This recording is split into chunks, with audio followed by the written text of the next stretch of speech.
Robo.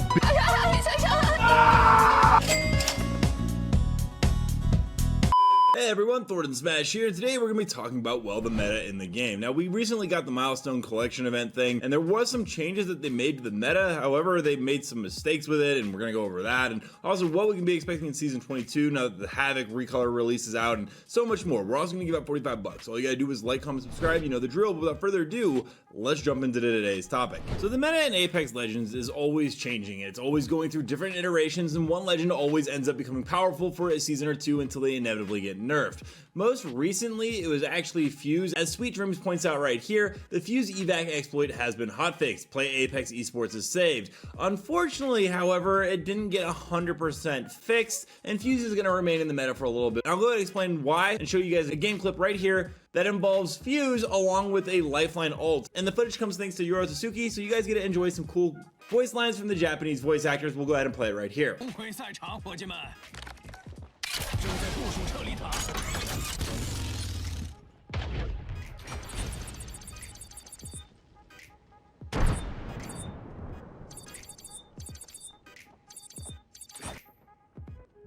走那边吧。正在投下广域轰炸，当心脑袋。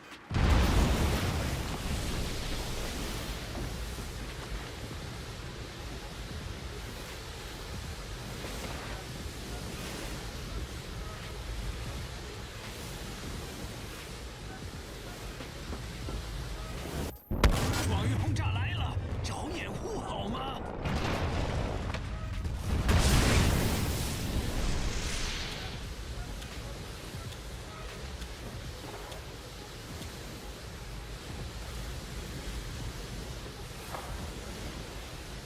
So obviously, as you guys saw, the Fuse ultimate is going to be continuing for a little bit longer unless Respawn addresses this pretty quickly, which could always happen. That being said, in Season 22, we are going to be getting a bit more of a meta change going on overall. Now, most recently, they have gone ahead and done some major buffs to some overpowered legends.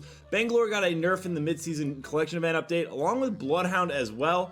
The Havoc was only slightly touched. They actually just reduced the ammo in each mag. However, that was probably because, well, there was going to be the Battle Pass recolor that just came in the most recent collection event. And now that that has finally released, I expect in Season 22, they're finally going to change the meta of this gun because as it currently stands, it is just a little bit too powerful according to a lot more competitive players. That being said, there are going to be even bigger meta changes going on with guns, such as the fact that the new akimbo weapons look like they're finally ready to come, and that's going to be the P2020 and the Mozambique. It'll be interesting to see how these work with attachments, if you can still use hammer points on them. Along with that, it should make Ballistic even more powerful. If he can dual wield these, have a secondary, and then also have a sling weapon, he might become very viable in the comp scene in Season 22. That being said, Respawn might actually begin touching even more on the aim assist. Devs have been very clear that they are not happy with the current state of aim assist, and they want to make it less frustrating, and there are changes coming. You can count on it according to them. However, the change wasn't coming anytime soon, but now it might finally be time to see that. They have touched it a little bit in the past. We've seen the SMGs get a major nerf in the last couple of seasons,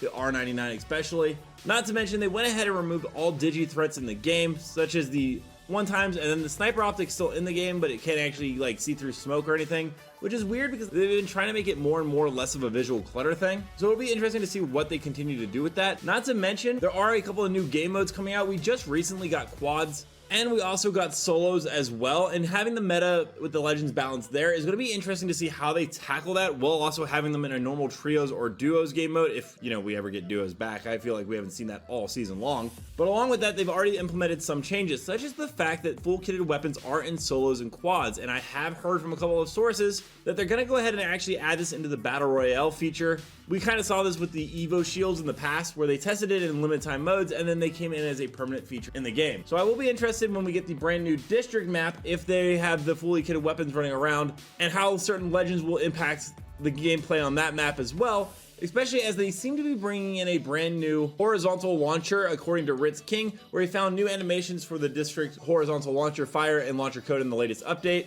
It's going to change how we traverse the map, but I do imagine some legends, the player base is going to find out how to break it absolutely, very similar to that Fuse ult with the lifeline. I mean, the player base is so on top of this stuff, they usually figure out how to break stuff in a day or two.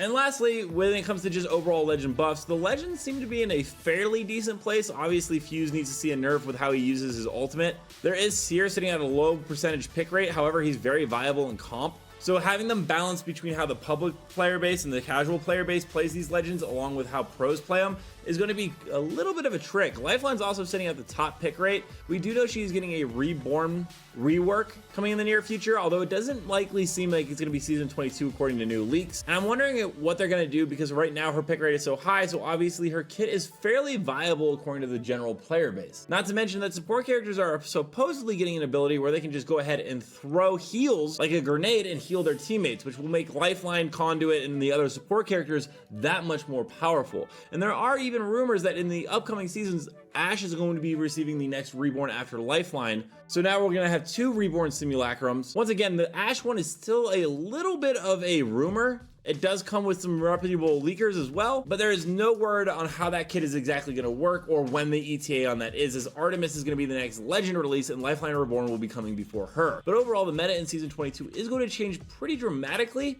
with the new additions of Akimbo, horizontal launchers, a new map, and hopefully the Havoc nerf as well. Let me know down below, what are your guys' thoughts on the meta going into season 22, some of the broken stuff going on in the game right now, and overall the state and health of the comp viability. Also, don't forget to check out this channel right here by my editor Novell, who does amazing Apex Legends content, and until next time everyone, keep slaying the Outlands. See you out there.